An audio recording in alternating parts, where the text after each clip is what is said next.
Hello students, I am Abhay Kumar going to discuss part 4 of vector and relativity of class BSc part 1 physics. In this part, I am going to discuss line integral, surface integral and volume integral of a vector. इसे हिंदी में line integral को रेखीय समाकलन, surface integral को पृष्ठ समाकलन तथा volume integral को आयतन समाकलन कहा जाता है.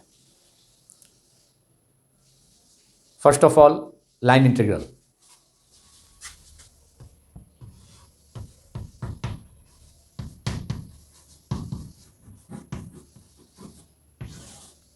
रेखीय समाकलन. Line integral of a vector is defined as the integration of a vector along a curve. That is, integration of a vector along a curve is called its line integral. किसी vector का, सदिश का, किसी curve, वक्र के along समाकलन को रेखीय समाकलन कहा जाता है. सपोज किया जाता है कि कोई वेक्टर ए वेक्टर है और ए वेक्टर किसी वेक्टर फील्ड में, ए वेक्टर के वेक्टर फील्ड में कोई कर्व पी क्यू ड्रॉन किया जाता है, खींचा जाता है. वेक्टर ए किसी उस कर्व पी क्यू के किसी पॉइंट आर पर है, जो कि कर्व के अलोंग एक स्मॉल एलिमेंट आर पॉइंट पर अगर डीएल वेक्टर लिया जाए तो ए वेक्टर का डीएल वेक्टर से इंक्लिनेशन थीटा है, झुकाव कोण थीटा है. तो ए वेक्टर के लाइन इंटीग्रल को हम रिप्रेजेंट कर सकते हैं integral over A vector dot DL vector from point P to point Q of the curve, and this represents the line integral of a vector along the curve PQ. First of all, write down the definition of line integral. The integration of a vector, say it is a vector, suppose it is a vector along a curve,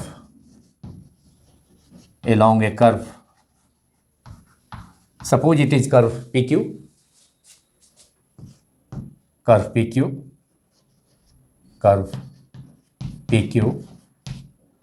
is called the line integral of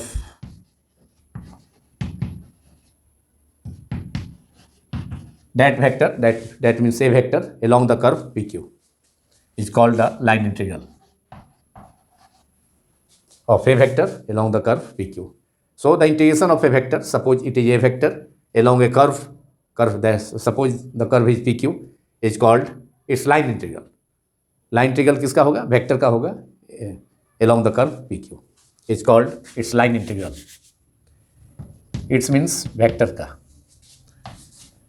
और जैसा हमने कहा पहले कि suppose करते हैं कि कोई कर्व है, पी क्यू कर्व है, ये ढंग से पी क्यू कर्व है, यहाँ पी पॉइंट है और ये पॉइंट क्यू है, और यहाँ सपोज करते हैं कि कोई पॉइंट आर है और ये कर्व किसी वेक्टर के वेक्टर फील्ड में है. वह सपोज किया जाता है कि वह वेक्टर ए वेक्टर है, ये पॉइंट आर है, आर, और यहाँ पर कोई वेक्टर ए वेक्टर है और आर पॉइंट के अलोंग, आर पॉइंट पर इस कर्व पी क्यू का एक इनफाइनाइटली स्मॉल एलिमेंट, एक very small element DL vector दिया जाता है इस पी क्यू के अलोंग. तो सपोज करते हैं ये डीएल वेक्टर है, ये यहाँ आर पॉइंट पर ही इस कर्व का एक स्मॉल पार्ट डीएल वेक्टर है, एक स्मॉल एलिमेंट हो गया डीएल वेक्टर, और ए वेक्टर यहाँ पर आर पॉइंट पर है पी क्यू कर्व के, आर पॉइंट पर ए वेक्टर है। चूँकि ये कर्व ए वेक्टर के ही वेक्टर फील्ड में है, तो ये ए वेक्टर का, ये मान लिया कि ए वेक्टर का डायरेक्शन इधर है, जो कि डीएल वेक्टर से कितना एंगल फॉर्म करता है, ये थीटा एंगल फॉर्म करता है। जो स्मॉल एलिमेंट आर पॉइंट पर पी क्यू कर्व के लॉन्ग सपोज किया गया है, एक स्मॉल एलिमेंट, एक infinitely small element DL vector, तो पी क्यू के लॉन्ग है। तो यहाँ पर आर पॉइंट पर ए वेक्टर सपोज करते हैं कि डीएल वेक्टर के साथ कितना एंगल फॉर्म करता है, थीटा। तो अब इस ए वेक्टर का पी क्यू कर्व के लॉन्ग जो लाइन इंटीग्रल होगा उसको हम रिप्रेजेंट कर सकते हैं। नाउ लाइन इंटीग्रल ऑफ रेखीय समाकलन, इसे हिंदी में कहा जाता है line integral of A vector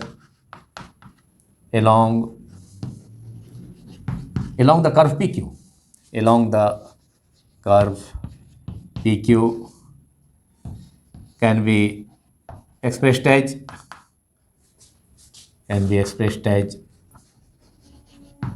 और इसे हम करेंगे, क्योंकि लाइन इंटीग्रल किसी वेक्टर का सपोज करते हैं वेक्टर ए है, उसका किसी कर्व के लॉन्ग पी क्यू कर्व के लॉन्ग इंटीग्रल है। किसी वेक्टर का किसी कर्व पी क्यू के लॉन्ग जो इंटीग्रेशन है उसको हम लाइन इंटीग्रल कहते हैं।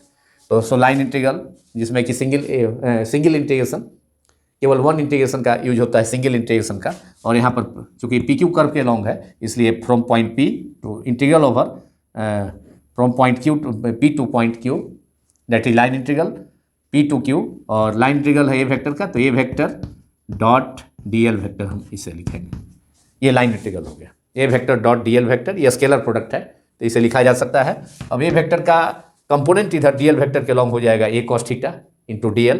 तो A vector dot D L vector को स्केलर प्रोडक्ट का फॉर्मूला यूज करके mod of A vector mod of D L vector into cos theta, तो वैसे हम रिप्रेजेंट कर सकते हैं कॉस थीटा के टर्म में स्केलर प्रोडक्ट का फॉर्मूला यूज करके। और ए वेक्टर का जो कंपोनेंट हो सकता है इधर डी एल वेक्टर के लॉन्ग, डी एल वेक्टर एक एलिमेंटल लेंथ है, एक स्मॉल एलिमेंट है, स्मॉल लेंथ है, एक वेरी इन्फाइनाइटली स्मॉल एलिमेंट है कर्व पी क्यू का, पी क्यू के लॉन्ग, जिसके डायरेक्शन से ए वेक्टर एंगल थीटा यहाँ पर ये फॉर्म करता है। A vector makes angle theta to the direction of D L vector, and dl vector is represented along the curve PQ, is very small element of the curve dl vector is। तो A vector का इधर dl के long जो component हो जाएगा, dl vector के long component a cos theta into D L. तो scalar product का फॉर्मूला यूज करके अब इसे लिखा जा सकता है, इसको लाइन इंटीग्रल को P Q A vector into D L को P Q A cos theta into D L.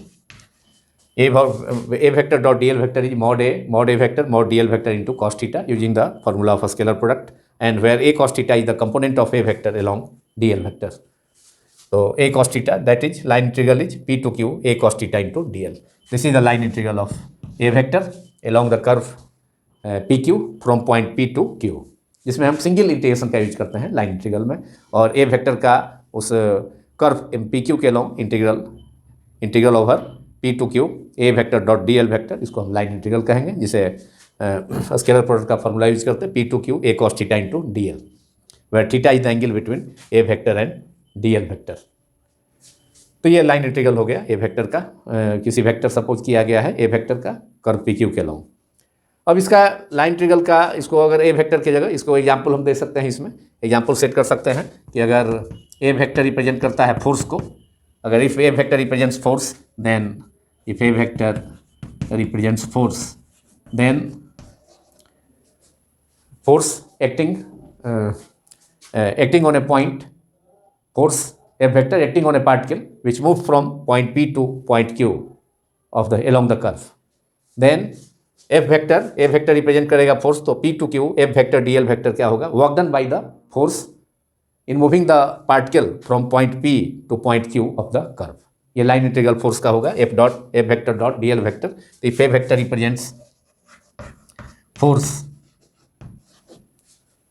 Acting on a particle along the curve,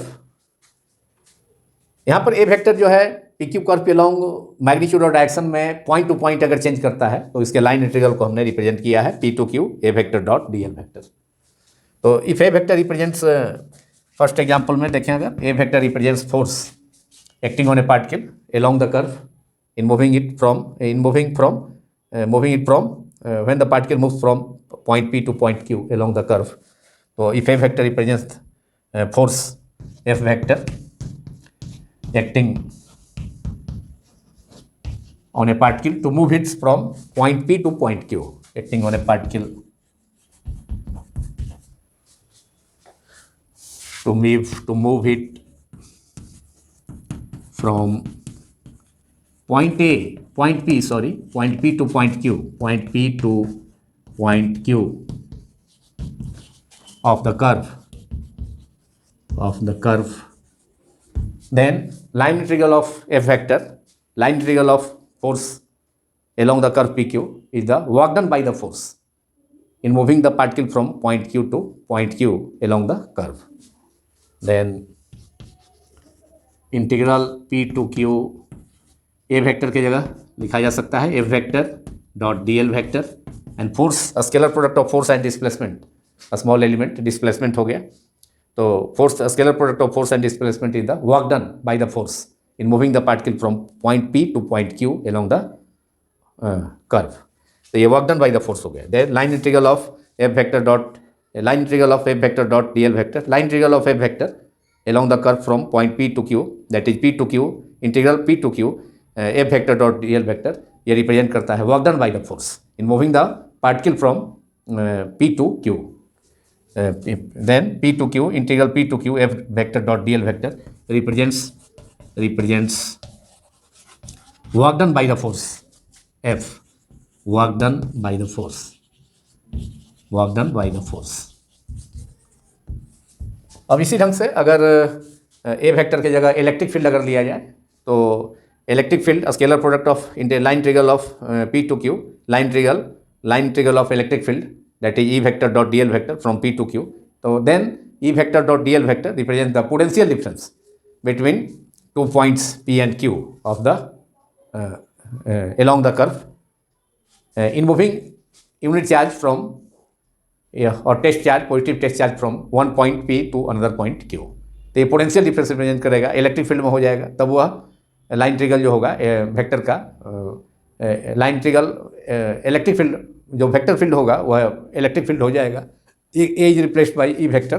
then line integral of electric field E vector dot DL vector along the curve from point P to Q represents the potential difference between 2 points P and Q.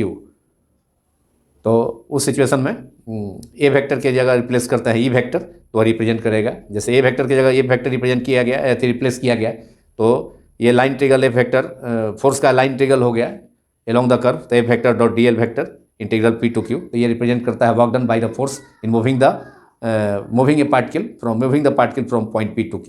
उसी ढंग से अगर किसी charge को move किया electric field में, किसी charge को मूव कराना है एक पॉइंट से दूसरे पॉइंट P टू Q, तो वहाँ लाइन इंटीग्रल हो जाएगा integral over P to Q electric field vector A vector replaced by electric field vector E vector dot DL vector. Then line integral of electric field P to Q E vector dot DL vector represents the potential difference between 2 points P and Q of the curve in moving a unit charge और test charge, positive test charge from point P to Q. तो potential difference between 2 point हो जाएगा उस situation में जब ए vector को replace किया जाएगा इलेक्ट्रिक फील्ड वेक्टर से. तो ए वेक्टर यहाँ ए वेक्टर की जगह इलेक्ट्रिक फील्ड ई वेक्टर हो जाएगा और DL वेक्टर रहेगा. DL वेक्टर तो स्मॉल लेंथ है, उसका स्मॉल एलिमेंट है P टू Q, तो वो पोटेंशियल डिफरेंस हो जाएगा, DV हो जाएगा between 2 points P and Q in moving test charge और unit charge from point P to point Q.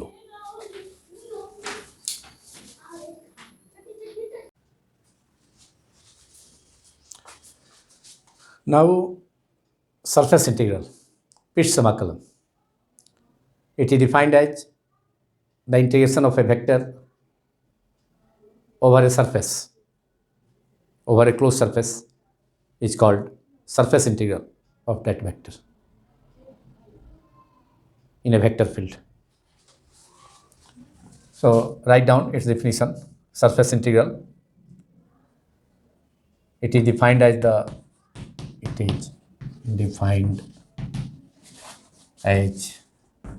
the integral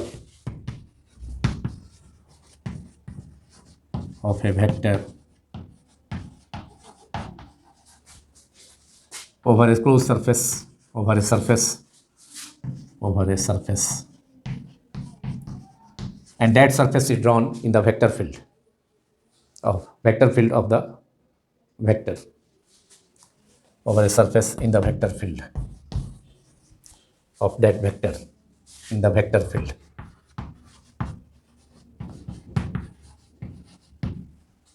And surface integral is defined denoted by double integration, और उस पर double integration से represent करेंगे, और नीचे में suffix नीचे में इंटीग्रेशन के नीचे में या एस सिंबल लिखा जा सकता है, दिया जा सकता है.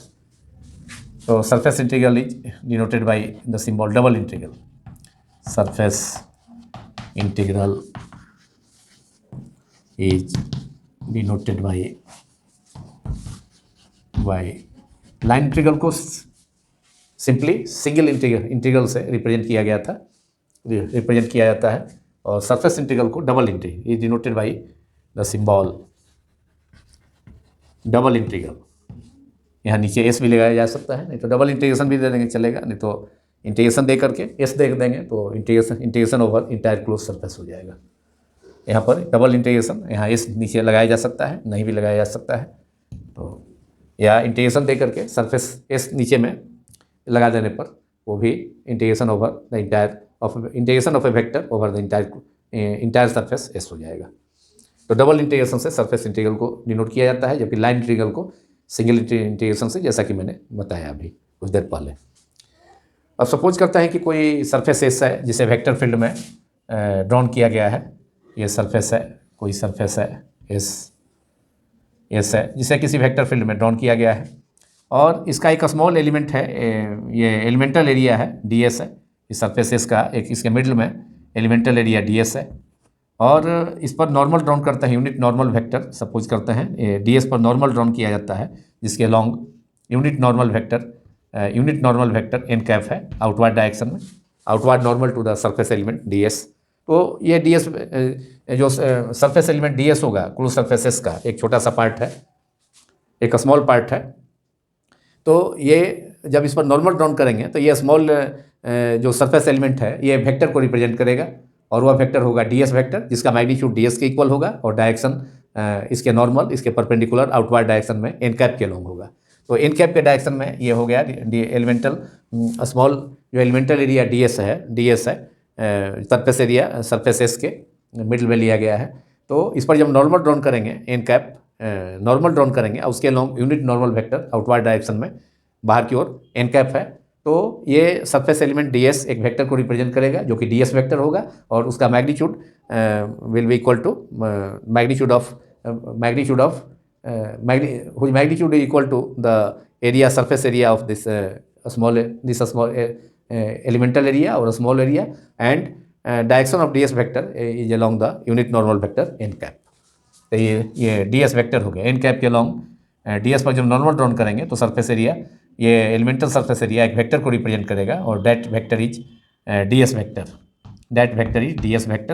जिसका मैग्नीट्यूड डी एस के इक्वल होगा. सरफेस एरिया ऑफ स्मॉल, इसका जो मैग्नीट्यूड होगा डी एस वेक्टर का, वह डी एस का जो स्मॉल एलिमेंटल एरिया के एलिमेंटल सरफेस एरिया के जो डी एस है, इसका स्मॉल पार्ट है, उसके एरिया के इक्वल होगा, डी एस के इक्वल होगा, और डायरेक्शन होगा unit normal vector N cap के अलोंग डी एस वेक्टर का डायरेक्शन. और सपोज करते हैं कि इस सरफेस एरिया के मिडल में जो एलिमेंटल सरफेस एरिया है, एक infinitely small area D S है, उसके सेंटर पर कोई ए वेक्टर है जिसका डायरेक्शन जो डी एस वेक्टर के साथ एंगल फॉर्म करता है, या यूनिट नॉर्मल वेक्टर के साथ एंगल फॉर्म करता है थीटा. तो this A vector is suppose a vector at the center of the elemental area ds making angle theta to the direction of ds vector और unit normal vector n cap. ये a vector का inclination है n vector n cap unit normal vector n cap, और ds small area vector ds vector के साथ, जो कि जो स्मॉल एलिमेंटल एरिया ds है उस पर नॉर्मल ड्रॉन करने पर एक वेक्टर रिप्रेजेंट किया ds एलिमेंटल एरिया के द्वारा वेक्टर रिप्रेजेंट किया गया जो कि ds वेक्टर है, और ए वेक्टर इसके सेंटर पर, suppose let A vector at the centre of the elemental area ds which makes angle theta to the direction of unit normal vector n cap और ds vector. तो now surface integral of a vector over the entire surfaces can be represented by the integral, double integral, surface integral of a vector. यहाँ surface integral of a vector इसको down किया गया है यहाँ पर.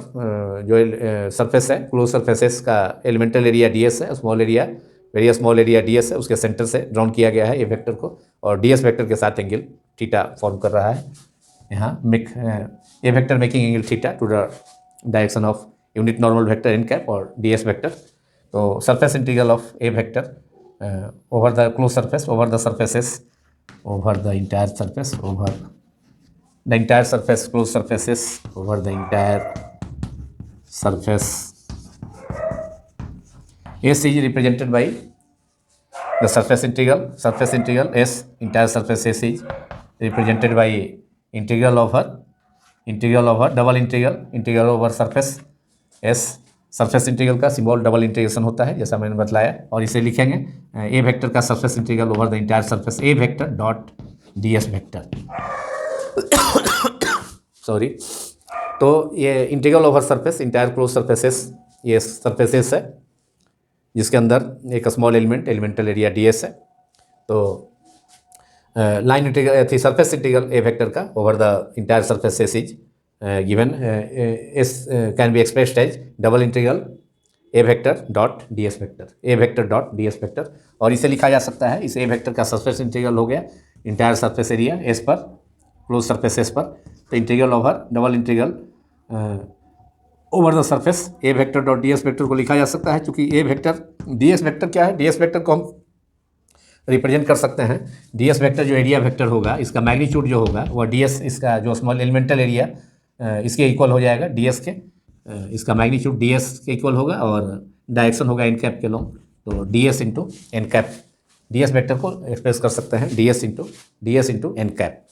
ds magnitude हो गया ds vector का, और n कैप डायरेक्शन हो गया जो कि यूनिट नॉर्मल वेक्टर के लॉन्ग है, जिसके लॉन्ग ds वेक्टर रिप्रेजेंटेड है. तो ये इंटीग्रल ओवर ए वेक्टर का surface integral double integration over the surface A vector dot over the surfaces, over the surfaces A vector dot ds vector. और इसे हम लिख सकते हैं ds vector integral over the surfaces A vector, और ds vector को लिख सकते हैं n cap into ds vector, n cap into ds. अब A vector dot scalar product का प्रॉपर्टी फार्मूला क्या है यूज कर सकते हैं, A vector dot N vector is equal to mod N into cos theta, क्योंकि यहाँ पर ए वेक्टर का ds वेक्टर के साथ या एन कैप के साथ जो डायरेक्शन है वह थीटा है.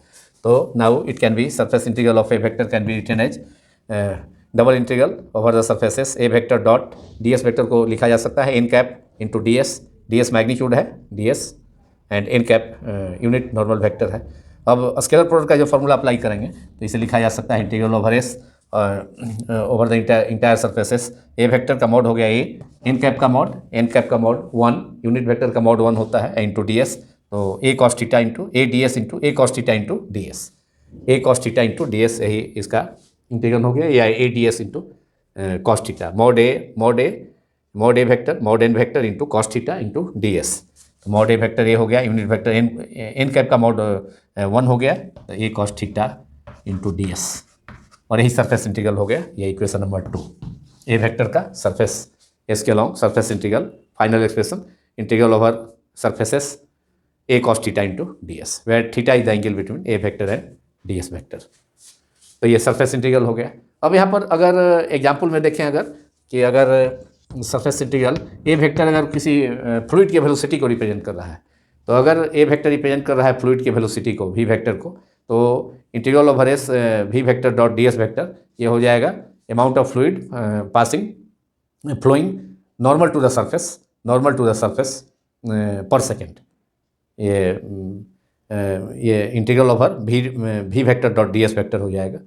अगर ए वेक्टर को रिप्रेजेंट करते हैं, ए वेक्टर के बदले में ए वेक्टर की जगह पर वेलोसिटी ऑफ ए फ्लूइड लिया जाए, किसी फ्लूइड का वेलोसिटी, जो कि सरफेस से जिसके अराउंड कोई फिक्स सरफेस हो, उसके अराउंड फ्लूइड को रिप्रेजेंट करे और उसे एक फिक्स सरफेस, एक उसके अराउंड फिक्स सरफेस, एक सरफेस अगर ड्राउन किया जाए तो उस सरफेस से परपेंडिकुलर, उस सरफेस के परपेंडिकुलर पर सेकेंड कितना जितना फ्लूइड फ्लो करेगा उसको रिप्रेजेंट करेगा that surface integral of V vector dot d S vector. और अगर ए वेक्टर की जगह हम इलेक्ट्रिक फील्ड कर दें, इलेक्ट्रिक फील्ड ई वेक्टर, तो ये इलेक्ट्रिक फ्लक्स हो जाएगा, number of electric field line passing normal to the surface, तो वो इलेक्ट्रिक फ्लक्स हो जाएगा। E vector dot d S vector electric flux हो जाएगा। अगर ई वेक्टर की जगह बी वेक्टर कर दिया जाए तो मैग्नेटिक फ्लक्स हो जाएगा, number of magnetic field lines passing through the surface normal to it in normal direction, in perpendicular direction, तो मैग्नेटिक फ्लक्स को रिप्रेजेंट करेगा। तो इसी ढंग से ये सब एग्जाम्पल हो गया। ए वेक्टर की जगह इलेक्ट्रिक फील्ड होगा तो ये integral over surface S E vector dot d S vector, वो इलेक्ट्रिक फील्ड को, इलेक्ट्रिक फ्लक्स को रिप्रेजेंट करेगा। अगर ई वेक्टर की जगह मैग्नेटिक फील्ड अगर ए वेक्टर की जगह इलेक्ट्रिक फील्ड को रिप्रेजेंट किया जाए तो रिप्रेजेंट करेगा electric flux S integral over surface S E vector, A vector E replace by E vector and d S vector, तो ये इलेक्ट्रिक फ्लक्स हो जाएगा over the close surface S, that is number of electric field line passing perpendicular to the surface is electric flux. तो ये phi को represent करेगा over the surfaces, electric flux को represent करेगा। और इलेक्ट्रिक फ्लक्स क्या है? Number of electric field lines passing perpendicular to a surface held in the electric field, तो उसे इलेक्ट्रिक फ्लक्स कहा जाता है। इलेक्ट्रिक फ्लक्स का मेजर होता है electric number of electric field lines passing through the surface normal to it held in the electric field normal to the surface. तो phi electric flux हो जाएगा उस सिचुएशन में। अगर ए को रिप्रेजेंट किया जाए, ए वेक्टर को रिप्रेजेंट किया जाए इलेक्ट्रिक फील्ड से, तो ई vector dot d S vector over the entire surfaces, double integration surface integral के लिए, तो फाई इलेक्ट्रिक फ्लक्स हो जाएगा टू द सरफेसेस। उसके नॉर्मल जो इलेक्ट्रिक फील्ड लाइन जो इलेक्ट्रिक फ्लक्स जो उससे लिंक्ड होगा, उसके नॉर्मल जो इलेक्ट्रिक फील्ड लाइन जो पास करेगा उसे वह मेजर होगा इलेक्ट्रिक फ्लक्स का। और उसी ढंग से अगर तीसरा एग्जाम्पल, फर्स्ट एग्जाम्पल वेलोसिटी था, तो वी अगर होगा V vector dot d S vector, तो अमाउंट ऑफ फ्लूइड के वेलोसिटी को बतलाता है, तो अमाउंट ऑफ फ्लूइड होगा जो कि फ्लो करेगा नॉर्मल टू द सरफेस, तो वो सरफेस इंटीग्रल ए की जगह भी अगर रिप्रेजेंट किया जाए, भी रिप्लेस किया जाए वेलोसिटी ऑफ द फ्लूइड, तो amount of fluid flowing through the surface normal to it in per second, वो रिप्रेजेंट करेगा V vector dot d S vector integral over surfaces. और यहाँ पर अगर ए के वेक्टर की जगह ई वेक्टर रिप्रेजेंट किया जाए तो इलेक्ट्रिक फ्लक्स को ये रिप्रेजेंट करेगा। अगर ए वेक्टर की जगह रिप्लेस किया जाए, ओरिजिनल जो सरफेस इंटीग्रल का जो आपका अथी है रिप्रेजेंटेशन है ए वेक्टर का ओवर द सरफेसेस, तो अगर ए वेक्टर को रिप्लेस किया जाए मैग्नेटिक फील्ड से, तो V vector dot d S vector, तो ये रिप्रेजेंट करेगा magnetic flux that is number of magnetic field lines passing through the surface normal to it in the held in the magnetic field, तो वो represent करेगा magnetic flux को। अगर A vector की जगह बी वेक्टर सपोज किया जाता है तब, तो integral over close surfaces B vector dot d S vector is magnetic flux B, magnetic flux in the magnetic field, magnetic flux हो जाएगा, को रिप्रेजेंट करेगा। तो इस ढंग से सरफेस इंटीग्रल भी को हमने एक्सप्लेन किया।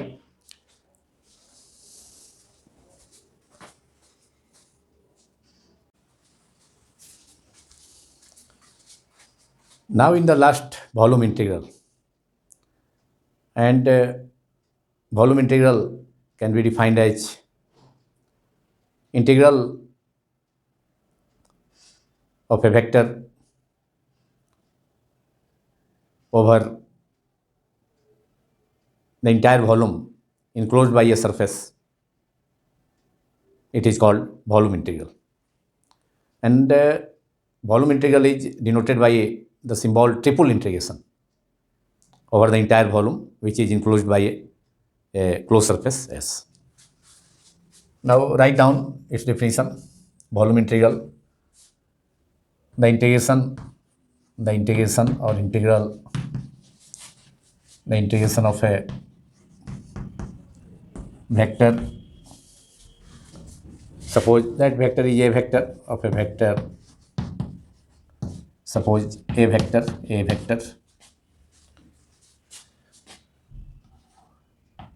over the entire volume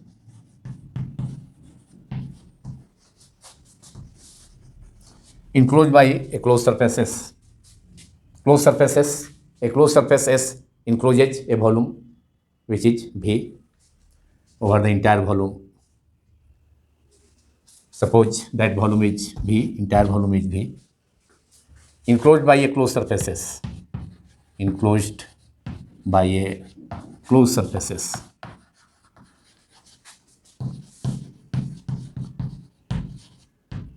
Closed surface, suppose that surface is S. तो ये वॉल्यूम इंटीग्रल को आयतन समाकलन कहा जाता है। और अगर कोई क्लोज सरफेस एस किसी वॉल्यूम भी को इनक्लोज करता है और उस वॉल्यूम के अंदर, उस वॉल्यूम में कोई अगर वेक्टर, कोई वेक्टर ए वेक्टर है और ए वेक्टर, उस वॉल्यूम का एक small element, volume element D भी है, उसके सेंटर पर अगर ए वेक्टर है, तो ए वेक्टर का उस पूरे वॉल्यूम पर जो कि सरफेस एस के द्वारा इनक्लोज किया गया वॉल्यूम भी, तो उस पूरे वॉल्यूम पर सर ए वेक्टर के इंटीग्रेशन को ये वेक्टर वॉल्यूम इंटीग्रेशन कहा जाएगा, वॉल्यूम इंटीग्रेशन कहा जाता है। और वॉल्यूम इंटीग्रेशन का सिंबल होता है ट्रिपल इंटीग्रल ओवर वॉल्यूम भी। The symbol of volume integral is, the symbol of volume integral या volume integration is triple integral दे देंगे। ट्रिपल इंटीग्रल, सरफेस इंटीग्रल को डबल इंटीग्रेशन से, लाइन इंटीग्रल को सिंगल इंटीग्रेशन से, और इसे ट्रिपल इंटीग्रल, ये वॉल्यूम इंटीग्रल है, इसे ट्रिपल इंटीग्रल से, ट्रिपल इंटीग्रल दे करके यहाँ भी दिया जा सकता है, नहीं भी दिया जाएगा तो ट्रिपल इंटीग्रेशन का मतलब ही है कि ये लॉन्ग एस सिंबल है, इंटीग्रेशन का सिंबल लॉन्ग एस, इसको पढ़ा जाता है लॉन्ग एस। तो ये triple integral, triple long S symbol है ओवर इंटायर वॉल्यूम भी। अगर दे भी दें, नहीं भी दें, भी नीचे नहीं भी लिखेंगे तो उससे कोई अंतर नहीं पड़ता है। ट्रिपल इंटीग्रेशन अगर दे दिया जाए तो उसका मतलब ही होता है वॉल्यूम इंटीग्रल। तो अगर कोई क्लोज सरफेस है, यहाँ देखा जाए, अगर ये क्लोज सरफेस है और ये वॉल्यूम, टोटल जो वॉल्यूम इनक्लोज करता है वह भी है, total volume enclose by the close surface is भी। और इस भी का एक छोटा सा एलिमेंट यहाँ क्यूबिकल एलिमेंट लिया जा सकता है, स्मॉल एलिमेंट इसका, इन्फाइनाइटली स्मॉल क्यूबिकल एलिमेंट। यहाँ इसका क्यूबिकल एलिमेंट को सपोज करते हैं, सपोज किया जाता है। और इसके सेंटर पर कोई वेक्टर, अगर ए वेक्टर है यहाँ पर, यहाँ वेक्टर कोई फंक्शन है ए वेक्टर, तो अब इस ए वेक्टर का ये वॉल्यूम डी भी हो गया, सरफेस से इंक्लोज किया वॉल्यूम भी, और इसका जो स्मॉल एलिमेंट का वॉल्यूम है ये क्यूबिकल एलिमेंट यहाँ, क्योंकि क्यूबिकल एलिमेंट होगा तो उसमें वॉल्यूम होगा स्मॉल, तो इसका स्मॉल वॉल्यूम डी भी हो गया। इस क्यूबिकल एलिमेंट का जो वॉल्यूम है, जो वॉल्यूम का एक स्मॉल एलिमेंट है, इन्फाइनाइटली स्मॉल एलिमेंट क्यूबिकल, तो उसका वॉल्यूम भी है। और इसके सेंटर पर ए वेक्टर है जो कि वॉल्यूम भी से, वॉल्यूम भी के भी में कोई वेक्टर फंक्शन वेक्टर है, ए वेक्टर है। तो इस ए वेक्टर का जो वॉल्यूम इंटीग्रल होगा, ए वेक्टर का जो वॉल्यूम इंटीग्रल होगा उसे हम रिप्रेजेंट करेंगे over the entire volume S which is enclosed by surfaces. ये सरफेस क्लोज सरफेसेस वॉल्यूम भी इंक्लोज करता है। तो ए वेक्टर अगर उस वॉल्यूम के उस वॉल्यूम में ए वेक्टर प्रेजेंट है तो ए वेक्टर का जो ट्रिपल इंटीग्रल, ये volume integral of A vector, now volume integral of A vector, integral of A vector over the entire volume भी इंक्लोज बाई सरफेसेस, क्योंकि सरफेसेस ही वॉल्यूम भी enclose कर रहा है ओवर द इंटायर वॉल्यूम भी, entire volume भी enclose by surfaces, enclose by surfaces is given by, is represented by, इसे हम रिप्रेजेंट करेंगे triple integral over volume A vector into D V vector, A vector into D V vector, volume integral हो गया D V, only D V, क्योंकि volume scalar है इसलिए A vector into D V. Vector तो vector है लेकिन D V जो है, डी वी वॉल्यूम, क्योंकि वॉल्यूम जो एलिमेंट है वह स्केलर होगा, एंड डी वी क्या है, वॉल्यूम एलिमेंट है, एक स्मॉल इन्फाइनाइटली स्मॉल वॉल्यूम है किसका, जो वॉल्यूम भी का जो इंक्लोज किया गया है सरफेस इसके द्वारा, where d V is the volume element, where d V the volume element, जिसे लिखा जा सकता है डी वी को d x into d y into d z, अगर क्यूबिकल यहाँ पर एलिमेंट है तो d x into d y into d z volume element को रिप्रेजेंट कर सकता है। Where d V represents volume element, d V equal to volume element of volume, A volume element of volume V, V enclose by surfaces of volume V. तो ये हो गया volume element A vector का over the entire volume V, triple integral A vector into D V. अगर A vector के जगह कोई scalar function phi है, ए के बदले में अगर कोई फाई रिप्रेजेंट किया जाए, स्केलर फंक्शन अगर हो वहाँ उस वॉल्यूम के अंतर्गत अगर कोई स्केलर फंक्शन फाई हो, तो उस सिचुएशन में अगर स्केलर फंक्शन फाई होगा for a scalar function phi, for a scalar quantity phi, scalar function phi, for a scalar phi, इसका इंटीग्रल हो जाएगा integral over volume phi d भी। ये रिप्रेजेंट करेगा volume integral of scalar phi over the entire volume भी which is enclosed by surface S. तो ये volume integral phi d भी ये रिप्रेजेंट करेगा ये volume integral of phi over the entire volume integral of phi over the entire volume integral scalar function phi का है, तो volume integral of scalar phi over the entire volume V, तो triple integral phi d V, अगर phi scalar है vector के बदले तो ये रिप्रेजेंट करेगा, this represents volume integral of scalar phi, volume integral of